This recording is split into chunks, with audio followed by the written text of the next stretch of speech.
तो हेलो दोस्तों, हमारे चैनल में आप लोगों का स्वागत है। तो हम आपको आज बताएंगे रावण का जन्म कैसे हुआ। तो ऐसे ही वीडियो देखने के लिए हमारे चैनल को लाइक करें, शेयर करें, सब्सक्राइब करें।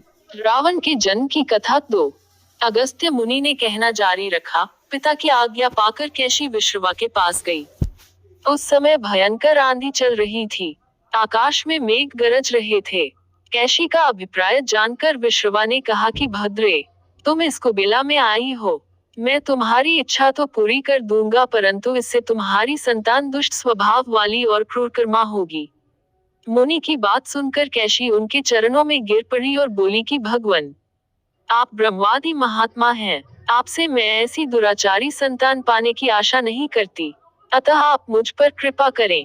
कैशी के वचन सुनकर मुनि विश्रवा ने कहा कि अच्छा, तो तुम्हारा सबसे छोटा पुत्र सदाचारी और धर्मात्मा होगा। इस प्रकार कैशी के 10 मुख वाले पुत्र का जन्म हुआ, जिसका नाम दशग्रीव रखा गया। उसके पश्चात कुंभकर्ण, शूर्पणखा और विभीषण के जन्म हुए। दशग्रीव और कुंभकर्ण अत्यंत दुष्ट थे, किंतु विभीषण धर्मात्मा प्रकृति का था।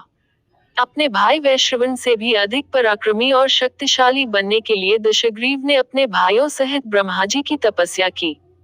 ब्रह्मा के प्रसन्न होने पर दशग्रीव ने मांगा कि मैं गरुड़, नाग, यक्ष, दैत्य, दानव, राक्षस तथा देवताओं के लिए अवध्य हो जाऊं। ब्रह्मा जी ने तथास्तु कहकर उसकी इच्छा पूरी कर दी। विभीषण ने धर्म में अविचल मति का और कुंभकर्ण ने वर्षों तक सोते रहने का वरदान पाया। फिर दशग्रीव ने लंका के राजा कुबेर को विवश किया कि वह लंका छोड़कर अपना राज्य उसे सौंप दे। अपने पिता विश्रवा के समझाने पर कुबेर ने लंका का परित्याग कर दिया और रावण अपनी सेना, भाइयों तथा सेवकों के साथ लंका में रहने लगा। लंका में जम जाने के बाद अपने बहन शूर्पणखा का विवाह कालका के पुत्र दानवराज विद्युवेहवा के साथ कर दिया। उसने स्वयं दिति के पुत्र मय की कन्या मंदोदरी से विवाह किया, जो हेमा नामक अप्सरा के गर्भ से उत्पन्न हुई थी।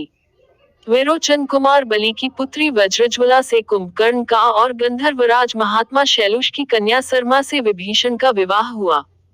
कुछ समय पश्चात मंदोदरी ने मेघनाद को जन्म दिया, जो इंद्र को परास्त कर संसार में इंद्रजित के नाम से प्रसिद्ध हुआ। सत्ता के मद में रावण उच्छृंखल हो देवताओं, ऋषियों, यक्षों और गंधर्वों को नाना प्रकार से कष्ट देने लगा। एक बार उसने कुबेर पर चढ़ाई करके उसे युद्ध में पराजित कर दिया और अपनी विजय की स्मृति के रूप में कुबेर के पुष्पक विमान पर अधिकार कर लिया। उस विमान का वेग मन के समान तीव्र था। वह अपने ऊपर बैठे हुए लोगों की इच्छानुसार छोटा या बड़ा रूप धारण कर सकता था। विमान में मणि और सोने की सीढ़ियां बनी हुई थी और तपाए हुए सोने के आसन बने हुए थे।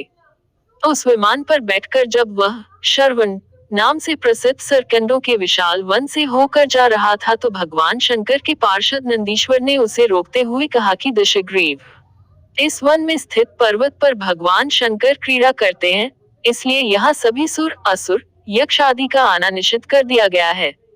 नंदीश्वर के वचनों से क्रोध होकर रावण विमान से उतरकर भगवान शंकर की ओर चला। उसे रोकने के लिए उससे थोड़ी दूर पर हाथ में शूल लिए नंदी दूसरे शिव की भांति खड़े हो गए। उनका मुख वानर जैसा था। उसे देखकर रावण ठहाका मारकर हंस पड़ा। इससे कुपित हो नंदी बोले कि दशानन, तुमने मेरे वानर रूप की अवहेलना की है, इसलिए तुम्हारे कुल का नाश करने के लिए मेरे ही समान पराक्रमी रूप और तेज से संपन्न वानर उत्पन्न होंगे।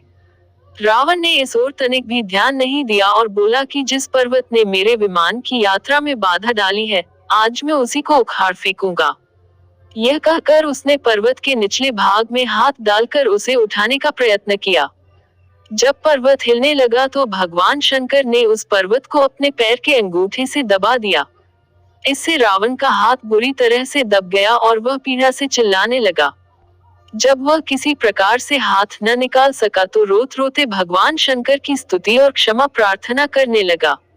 इस पर भगवान शंकर ने उसे क्षमा कर दिया और उसके प्रार्थना करने पर उसे एक चंद्रहास नामक खड्ग